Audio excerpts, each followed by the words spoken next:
3h47 da manhã.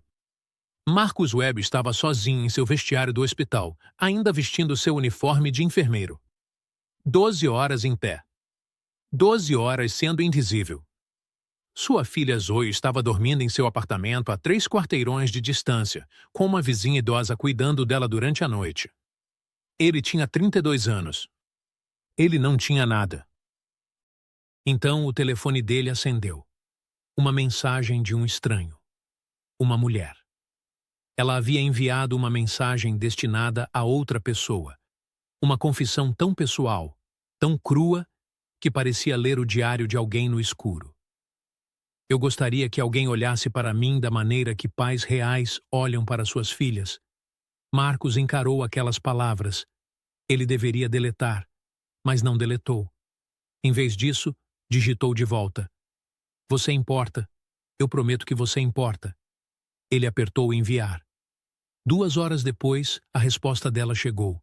E desta vez, Marcos pôde sentir algo diferente em suas palavras. Algo que fez sua respiração parar. Esta não era mais uma mulher solitária. Esta era alguém acostumada ao poder. Alguém intocável. Alguém com quem ele não deveria se envolver.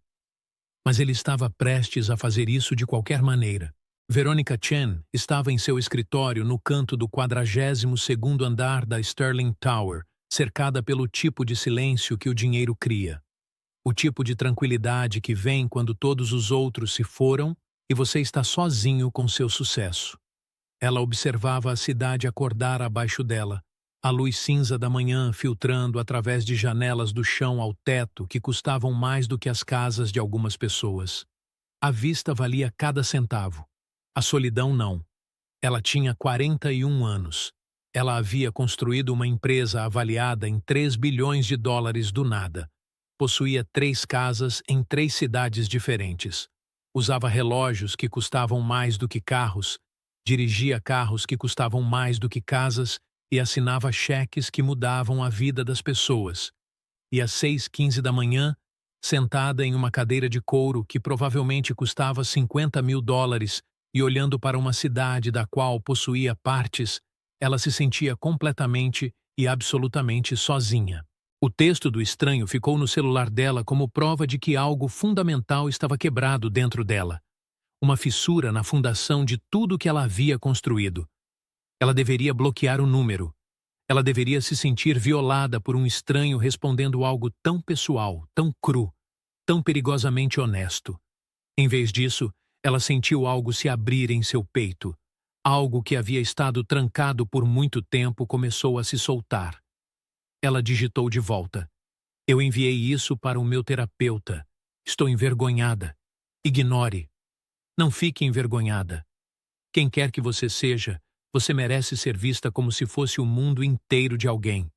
Como se você fosse a melhor coisa que já aconteceu com eles. Verônica colocou o telefone sobre sua mesa de vidro. Ela o pegou. Colocou-o de volta. O telefone parecia perigoso, como segurar algo que poderia explodir. Através da sua janela, a cidade continuava sem ela, milhões de pessoas se movendo em direção aos seus dias, indiferentes ao seu anseio. Qual é o seu nome? Marcos? E você? Verônica. Houve uma pausa. Ela podia sentir ele pensando através da tela. Podia sentir ele considerando suas próximas palavras. Verônica. Esse é um nome que combina com uma mulher que tem sido forte por muito tempo. Eu acho que você está cansada. Acho que você tem carregado algo pesado por tanto tempo que esqueceu que estava carregando. Ela leu essa frase 10 vezes. 15 vezes. 20 vezes. Então, ela fechou o telefone e foi para sua reunião de diretoria, onde demitiu o CFO por não atingir as metas trimestrais em 2%. Assinou contratos que a tornariam mais rica e mais solitária ao mesmo tempo, e se disse repetidamente que não precisava de nada além de trabalho, que o trabalho era suficiente, que ela havia escolhido essa vida, e que escolhas significavam sacrifício, e sacrifício era nobre. Mas naquela noite, sozinha em seu apartamento com janelas do chão ao teto, e nada para olhar além da cidade e de seu próprio reflexo, ela enviou uma mensagem de texto para ele novamente. Por 3 semanas, eles existiram no espaço entre o mundo real e algo mais. Algo sem nome. Algo que parecia esperança. Marcos mandou uma mensagem para ela durante seu intervalo de 15 minutos no hospital, sentado na sala de descanso com café ruim e as luzes fluorescentes. Verônica mandou uma mensagem para ele durante as noites tardias, quando o sono não vinha, quando seu apartamento na cobertura parecia uma prisão de vidro e mármore. Ele contou a ela sobre Zoe, sobre como a mãe dela foi embora quando a menina tinha 3 meses, simplesmente desapareceu uma manhã como se fosse um capítulo que não se encaixava na história. Ela deixou uma nota que não dizia nada importante, nada que explicasse qualquer coisa, nada que ajudasse. Ele contou a ela sobre aprender a fazer tranças no cabelo de Zoe com vídeos do YouTube às 2 da manhã, sobre preparar o almoço dela todos os dias com suas próprias mãos, sobre prometer a si mesmo e a sua filha que nunca a deixaria se sentir abandonada da maneira como ele havia sido abandonado. Verônica contou a ele sobre seu pai, que construiu um império e esqueceu de construir um relacionamento com sua filha no processo, sobre os homens que queriam se casar com ela por seu dinheiro ou seu nome, ou o prestígio de serem fotografados com ela em seu braço, sobre o momento, 3 anos atrás, quando ela percebeu que tudo pelo que havia trabalhado, cada sacrifício que fizera, cada relacionamento que destruíra em busca do sucesso, não podia comprar a única coisa que realmente precisava. Não podia comprar uma conexão genuína. Não podia comprar a sensação de importar para alguém. Me diga algo real. Ela enviou uma mensagem em uma noite, sentada em sua varanda 42 andares acima da rua. Me diga algo que te assusta. Estou com medo de que você seja um sonho, que eu acorde amanhã e você desapareça. Que isso seja apenas algo que minha mente cansada inventou porque estava cansada de estar sozinha. Ela não dormiu naquela noite. Sentou-se em sua varanda, com suas roupas caras e sua vista cara, e sentiu algo dentro dela começar a mudar.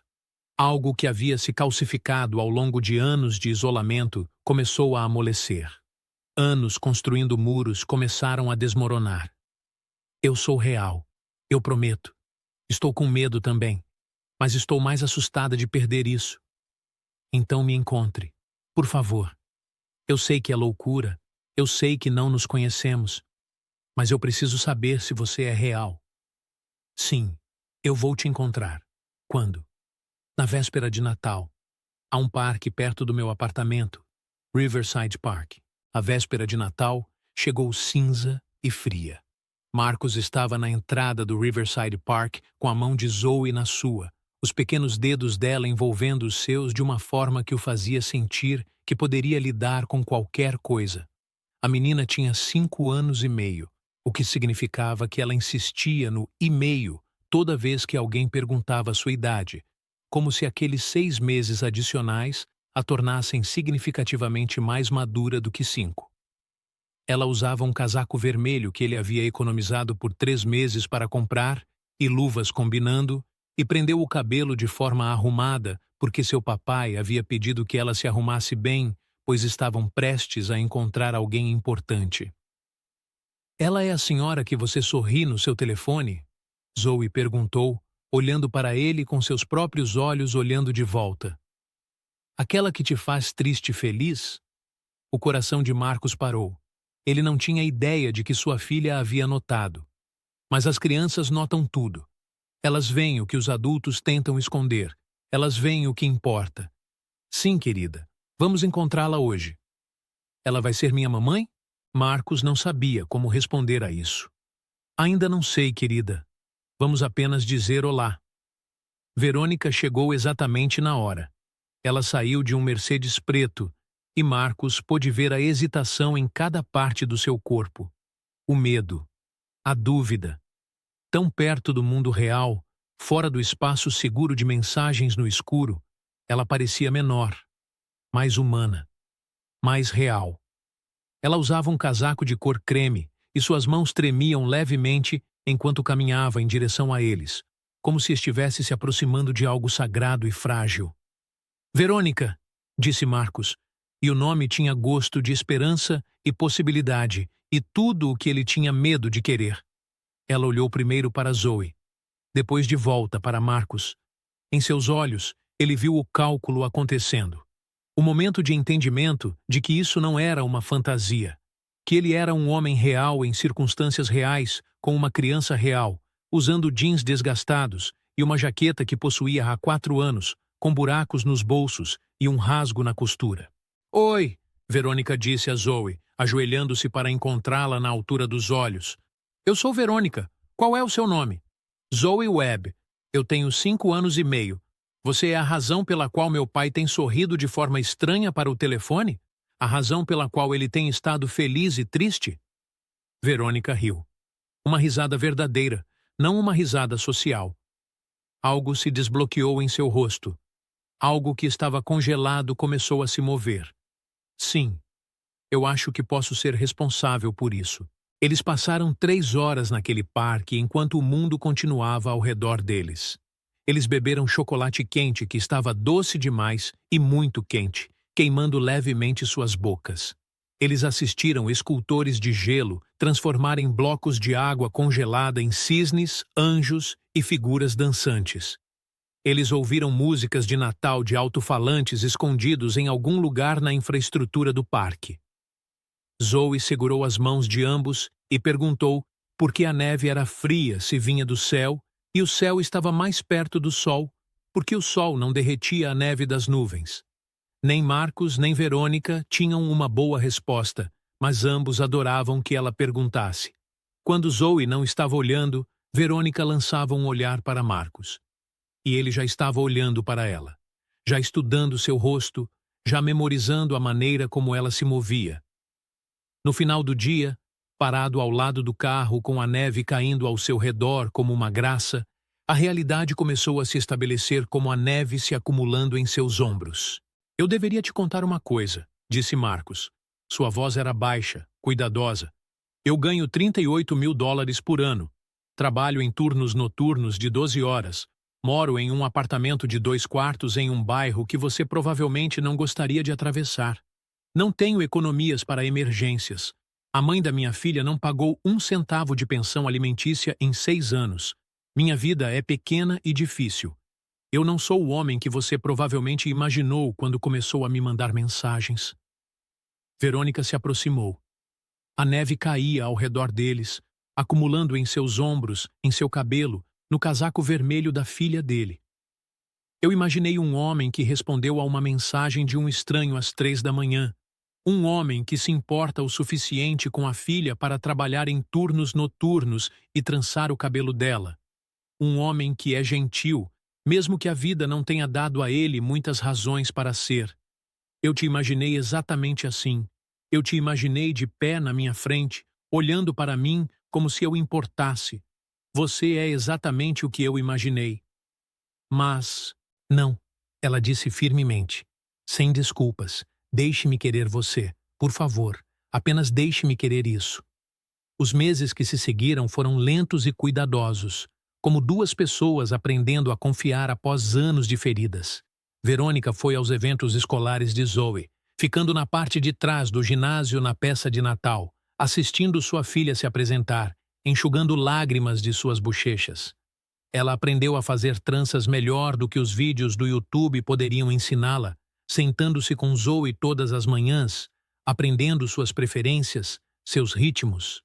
Ela se sentou na pequena sala de estar deles, que certamente parecia uma cabine para alguém acostumado com o apartamento de cobertura, e jogou jogos de tabuleiro, significando cada momento disso. Ela parou de checar o telefone. Ela parou de pensar na Sterling Enterprises. Marcos começou a entender que o dinheiro dela não era a coisa que ela estava oferecendo a ele.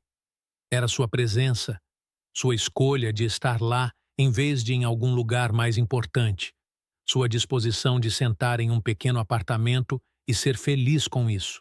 Até março, ele se mudou para o apartamento dela.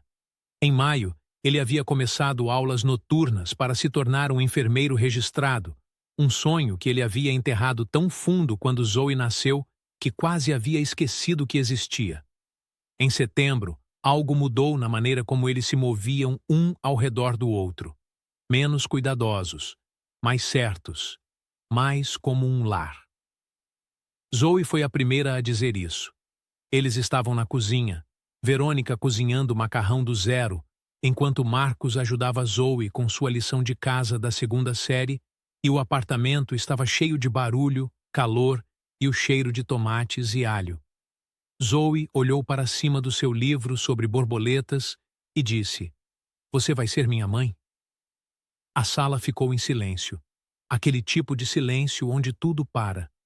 Marcos podia sentir Verônica parar de se mover. Podia sentir que ela estava prendendo a respiração. "Você quer que eu seja?" Verônica perguntou cuidadosamente, colocando sua colher de madeira para baixo. Zoe considerou isso com a seriedade de uma menina de 7 anos, tomando decisões importantes que ela de alguma forma entendia que mudariam tudo. "Sim, porque quando você está aqui, meu pai está feliz. E quando ele está feliz, eu estou feliz. E quando estamos todos juntos, tudo parece seguro. É isso que as mães fazem. Elas fazem você se sentir seguro." Verônica sentou-se à mesa da cozinha. Suas mãos estavam tremendo. Marcos podia vê-la tentando não chorar, tentando se manter firme. "Então eu ficaria muito honrada em ser sua mãe," ela disse, com a voz embargada de emoção. "Eu ficaria tão honrada." Zoe subiu em seu colo, e Marcos assistiu à mulher que amava segurando sua filha, e ele entendeu naquele momento que tudo pelo que havia lutado, cada sacrifício, cada turno da noite, cada momento de acreditar que as coisas poderiam ser melhores, havia chegado não por seu próprio esforço, mas pela graça, através de um número errado, através de um estranho que atendeu. 1 ano depois, eles se casaram em sua casa, apenas família e amigos próximos. Zoe usou um vestido com flores no cabelo. A cerimônia durou 20 minutos, mas os votos duraram muito mais, ocuparam um espaço real, significaram algo. Marcos falou sobre resgate e redenção e sobre encontrar sua pessoa da maneira mais inesperada. Ele comentou como foi ensinado a acreditar que o amor era algo que se conquistava com um trabalho duro, mas que ela lhe ensinou que era algo que se recebia pela graça.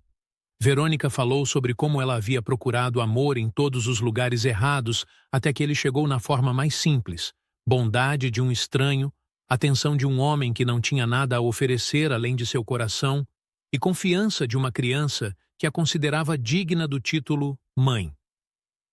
"Você, Verônica, aceita Marcos como seu marido para amar e honrar nos bons e maus momentos enquanto vocês dois viverem?" "Eu aceito," ela disse. E ela estava chorando, lindas lágrimas escorrendo pelo seu rosto. "Eu aceito. Eu absolutamente aceito." Zoe aplaudiu como se fosse uma celebração, que de fato era. Que absolutamente era.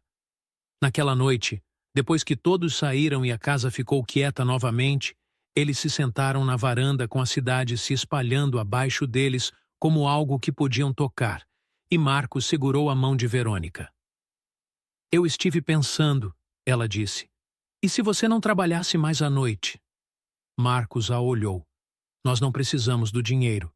Estamos bem." "Eu sei que não precisamos do dinheiro, mas você precisa do seu sonho.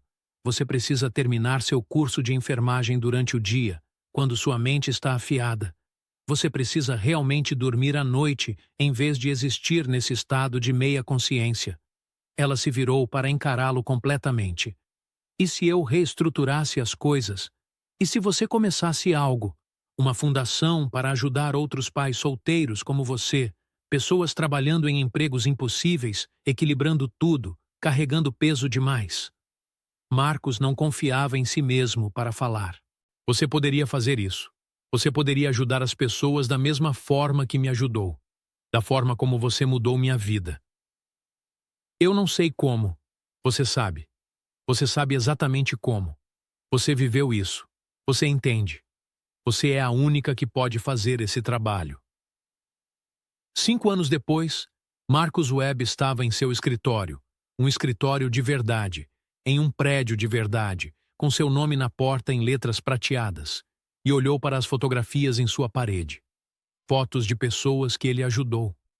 Pais solteiros que voltaram a estudar usando bolsas da sua fundação. Pessoas que agora tinham empregos melhores, vidas melhores, futuros melhores. Porque alguém acreditou nelas. Porque alguém disse sim quando elas pediram ajuda na escuridão. O telefone dele vibrou. Um lembrete para a reunião do conselho na Fundação Marcus Webb para pais solteiros. Mas primeiro, ele estava indo buscar Zoe na escola. Ela agora tinha 13 anos, era alta e reflexiva, com sua bondade e a inteligência de Verônica. E então, ele iria para casa, onde Verônica teria o jantar pronto, onde seus 2 filhos mais novos, gêmeos, nascidos há 3 anos, um menino e uma menina, que pareciam uma combinação de ambos os pais, estariam brigando por brinquedos, ou rindo, ou fazendo os dois ao mesmo tempo. A casa teria cheiro de amor. Foi isso que ele aprendeu que o amor cheirava. Ele olhou para o telefone e viu uma mensagem de Verônica. Volte para casa. Eu te amo. As crianças estão fazendo biscoitos. Ele respondeu. Eu também te amo. Todos vocês. Estou voltando para casa agora. 10 anos após aquele primeiro texto na véspera de Natal, Marcos e Verônica estavam no Riverside Park com os 3 filhos. A neve caía suave e constante, cobrindo tudo de branco. Zoe, agora com 16 anos, segurava as mãos dos gêmeos. Ela olhou para os pais e disse algo que repetia todos os anos. Conte-nos a história novamente. Conte-nos como vocês se encontraram. Marcos e Verônica trocaram um olhar. Mesmo após todo esse tempo, conseguiam se comunicar com olhares. Uma conversa inteira no espaço entre os batimentos cardíacos. Era uma vez. Começou Marcos, sua voz ecoando pela paisagem nevada. Uma mulher enviou uma mensagem destinada a outra pessoa. E um homem que estava trabalhando em um turno da noite, sozinho, cansado e perdendo a esperança, a recebeu em vez disso, continuou Verônica. Ele respondeu a ela, mesmo sem conhecê-la, mesmo sem ter nada a oferecer, exceto honestidade. E ela respondeu, mesmo com medo, mesmo tendo estado sozinha por muito tempo, mesmo ele vivendo uma vida completamente diferente. Zoe sorriu. Ela já tinha ouvido essa história 100 vezes, mas nunca se cansava dela. Os gêmeos ouviram com os olhos arregalados, ouvindo como se fosse a primeira vez. E então o quê? Perguntou um dos gêmeos. E então eles arriscaram, disse Marcos. Um no outro, não porque fazia sentido, não porque era fácil, mas porque às vezes as coisas mais importantes da vida exigem mais coragem.